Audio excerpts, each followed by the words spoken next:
What happens when a sinful human encounters an angry God?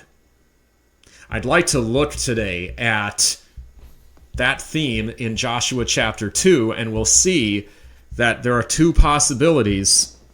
One is good, and one is bad. This is Eric Slawick, the UWM Pen Guy, and this is the Bible Commentary. As always, if you liked what you're hearing, then I would ask that you hit like and subscribe in order to help the channel grow. And now, without further ado, let's get into the Word. So today will be a shorter video, certainly than last time. We'll be covering one verse. Again, Joshua chapter 2, verse 11, and it says, "As soon as we heard it, our hearts melted, and there was no spirit left in any man because of you. For the Lord your God, he is God in the heavens above and in the earth on the earth beneath." So, in the last study, in one of the last studies, I suggested that God had kind of begun to defeat his enemies before the battle even began. He prepared the ground, so to speak. And that is certainly one way that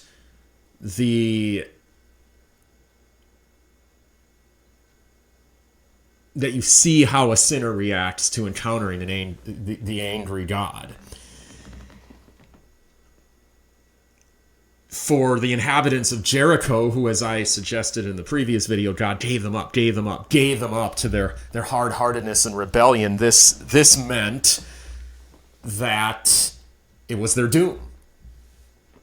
For Rahab, it meant salvation, and that neatly actually parallels what Paul says when he refers to the testimony of the gospel through God's people as an odor of death to those who are perishing and an odor of life to those who are being saved.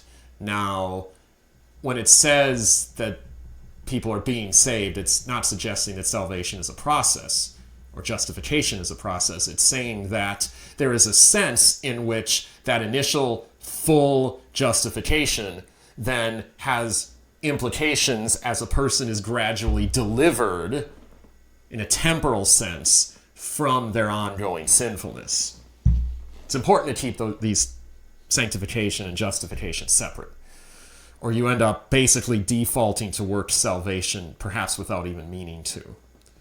So, anyways, there are other examples in the scriptures of this idea of God preparing his enemies for destruction providentially. There's this one. And then in the next book in the Bible, in Judges, God actually sends a dream into the camp of the Midianites, who are oppressing Israel at this time, and he raises up Gideon as a deliverer and a leader to deliver the people of Israel from Midian. And this dream is basically foreshadowing the doom of Midian. Then, in a very real sense, the dream becomes a self-fulfilling prophecy, because the Midianites believe that some force, I don't know if they believed it was the true God, or even if they did, that they knew really what that meant, but they knew something was coming after them. They were encountering an angry God in a very vague sort of way, and even that was enough to send them into a wild panic and frenzy, so that they started wiping each other out. And this enormous army basically destroyed itself, and Gideon and his remaining 300 men, this was another battle of the 300, except this time it wasn't their last stand, and they didn't lose the battle. It was God that destroyed the enemies before them by having the enemies destroy themselves, and they won the battle as a result. And they were the ones attacking, unlike in the original 300 Spartans. Point of irony, perhaps.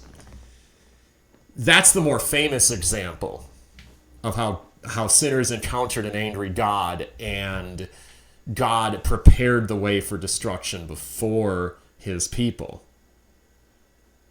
or for the destruction of their enemies before his people. There's another more obscure example in the book of 2 Kings, I believe it is, where God makes... There are three kings in alliance: Israel, Judah, and Edom, I believe, fighting, I think, Midian again. One of those other small kings in the region. This is centuries later, maybe 6 centuries later. Maybe, 4 to 5 centuries later. And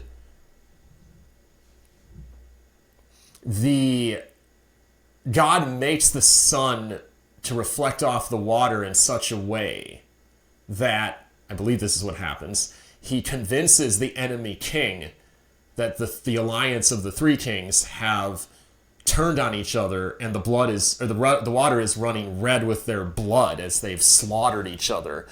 And so the enemy king makes a very unstrategic attack upon the camp of the three kings.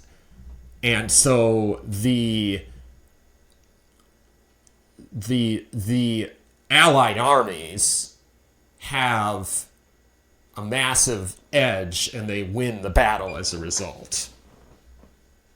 So again, God judges by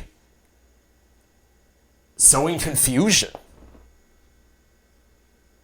One was supernatural through a dream, one was providential through the moving of the sun. Here in Jericho, it's basically, it starts out being providential. Well, it starts out being a mixture where obviously the Exodus was the great supernatural event of the Old Testament era. And then the word of mouth was providential, and then later it will be supernatural again, both in the crossing of the Jordan River and in the falling of the walls of Jericho. But then it will be providential again as the Israelites go in and finish the job. So here we see what happens when sinners encounter an angry God. It doesn't go well for them. One way or another, whether supernaturally or providentially, God, encountering an angry God, will result in the sinner either repenting or being judged. And that judgment may come swiftly in the form of total destruction, as it was for Jericho, for the Midianites with Gideon, for the king of whatever nation it was with the three kings much later, or it may come slowly over time. Either way, if you're on the wrong side of this reality, I would encourage you to get on the right side of this reality by repenting and believing in the gospel. And if you are a genuine believer, then I would encourage you to be encouraged that if God is for you, who can be against you? And so, until next time, this is Eric Slawick, the UWM Penn Guy, and this has been the Bible Commentary.